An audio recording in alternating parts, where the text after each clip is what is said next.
Los tenemos. We got them. That's the headline. After 10 torturous days, the family of 11-year-old Brexy Torres Ortiz has some answers on the loss of their precious girl.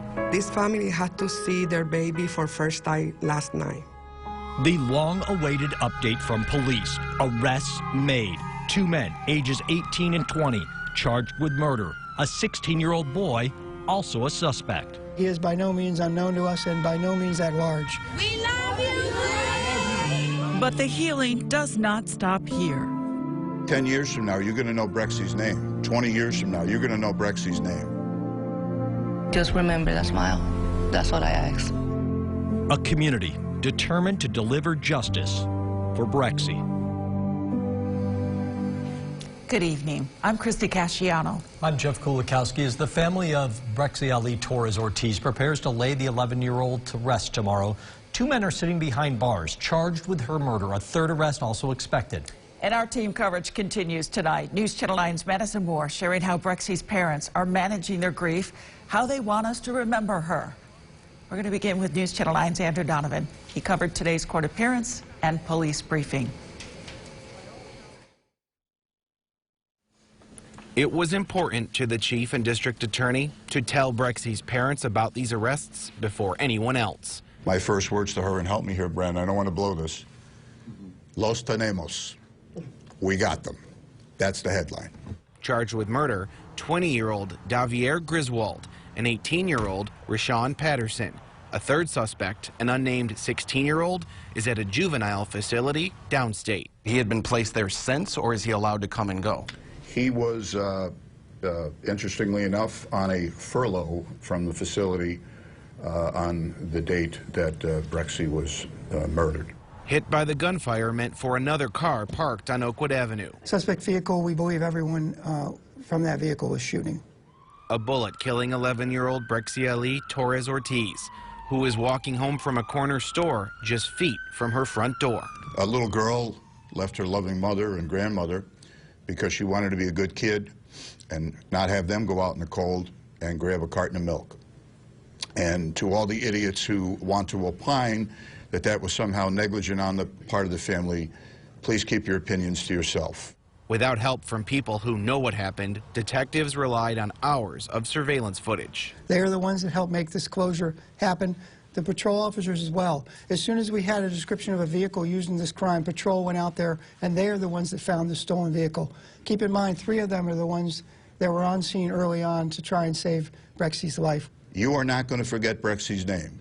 This community is not going to forget her name. I'm going to talk to Brexy's mom and dad about how we're going to effectuate that. I have some ideas I'm not going to discuss today. But 10 years from now, you're going to know Brexy's name. 20 years from now, you're going to know Brexy's name.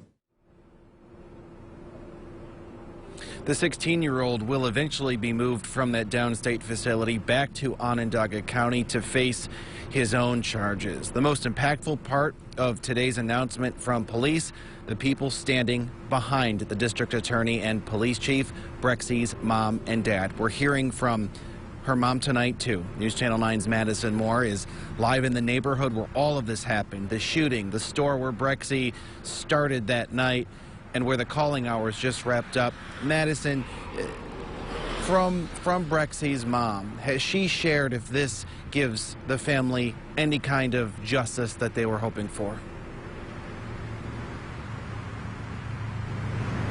It does, Andrew. Brexy's mother saying that she does feel like these 2 arrests have given them some sense of closure, but it doesn't take the pain away, and it's a pain that no parent should ever have to feel. Brexy's mother and father at that press conference earlier this morning wearing shirts with Brexy's face on it and a saying in Spanish that read, "Forever our angel." Brexy's mother taking some time after that news conference to talk about her daughter, a standout student, a classroom leader, and adored by teachers and classmates alike. Brenly thanking everyone for their outpouring of support, saying that when she puts the pain aside for a minute, it's amazing to see the community coming together for her daughter.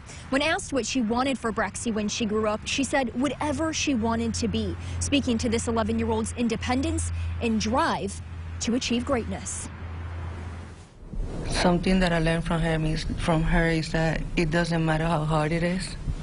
Just trust God and Right. He will make it happen. You know, like I said, that smile every morning was what kept me going. You know, like I said, as a parent, there's a lot that we got to go through. And I didn't know if I was able to make it, but just seeing that smile, you know,